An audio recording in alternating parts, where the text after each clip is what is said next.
What's up, guys? Matty here, mixandmastermysong.com. Today I'm going to show you my favorite vocal EQ, which is the FabFilter Pro Q3. This is a huge part of the vocal sound I get, so I thought I'd show you 2 or 3 techniques that I use just about every mix with this plugin and how it helps kind of enhance and fix a lot of vocals I get. Before we get started, please like and subscribe if you can, and in the comments below, let me know what you use the Pro Q3 for. Let's get going.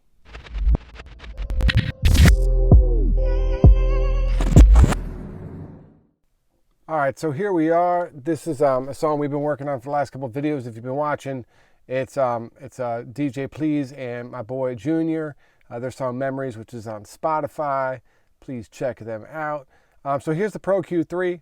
It's one of my favorite EQs, and I'll just play you the vocal just so you can hear it. It's got what we got on here, just a little bit of de-essing and a little bit of compression. We're gonna turn this console off too. Never thought I'd see you disappear down road. My heart exploded watching you. Never. So you get the idea. So one of the first things I do, and many of you probably do this already, is just to put a low cut. If you can see when this vocal is playing, there's quite a lot of low end that we're probably not really even going to need or hear. And it's good just to get that stuff out of the way right out the gate. So never thought I'd see.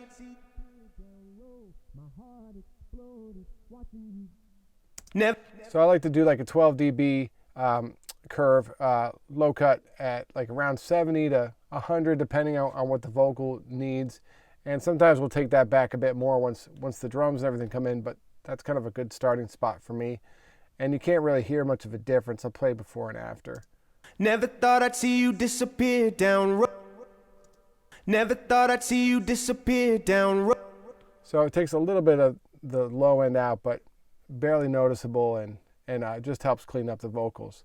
The next thing I always want to do, and I use this for that, is to find some of the stuff I don't like, and a lot of times that can be around 200 or 500 hertz. So what I'll do is just get a tight cue, and if you have a touchpad mouse, this thing's awesome because you can go up and down to adjust the cue, which is super helpful. But I'm just going to swipe around and kind of try to find something I don't like, and we'll take that out, and I'll show you how I take it out. Never thought I'd see you disappear down road. My heart exploded watching you. Never thought I'd see you disappear down road. My heart exploded.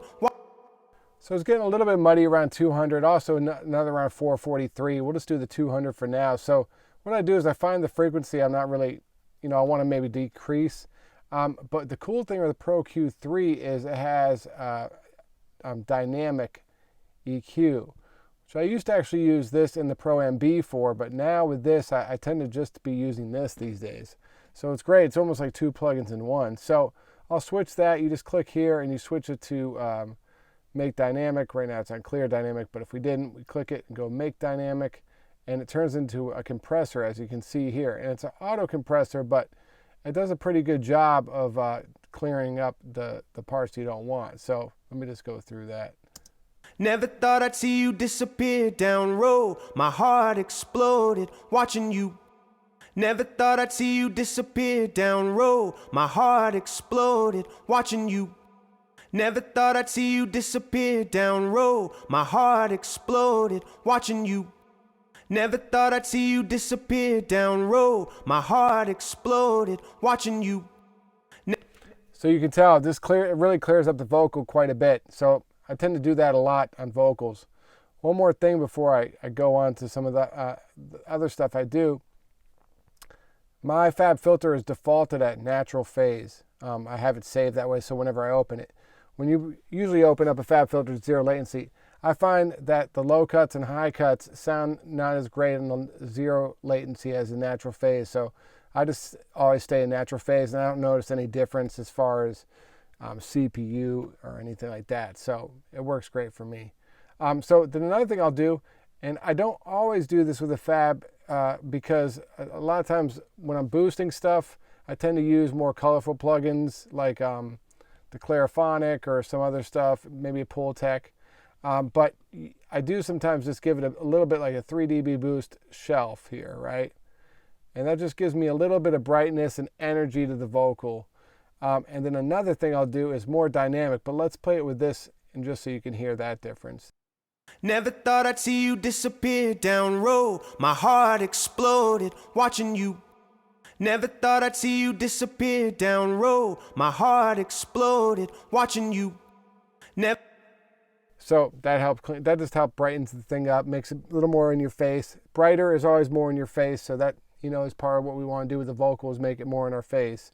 And then, depending on the vocal, this is just me kind of eyeballing it, not really listening, but I'll use a dynamic EQ, sometimes around 10K, for instance, where you can get a lot of S's and make it really tight. So we're just doing the same thing we did down here, but just for the S's. So never thought I'd see you disappear down road. My heart exploded watching you. Never thought I'd see you disappear down road. My heart exploded. My heart exploded watching you. Never thought I'd see you disappear down road. My heart exploded watching you. Never thought. So I'll use that there too. We don't really have, you know, this isn't a really bad vocal take that's super DS, super S-y or something, but that can help clean up. And then sometimes maybe I'll clean up if it's a little too harsh down here.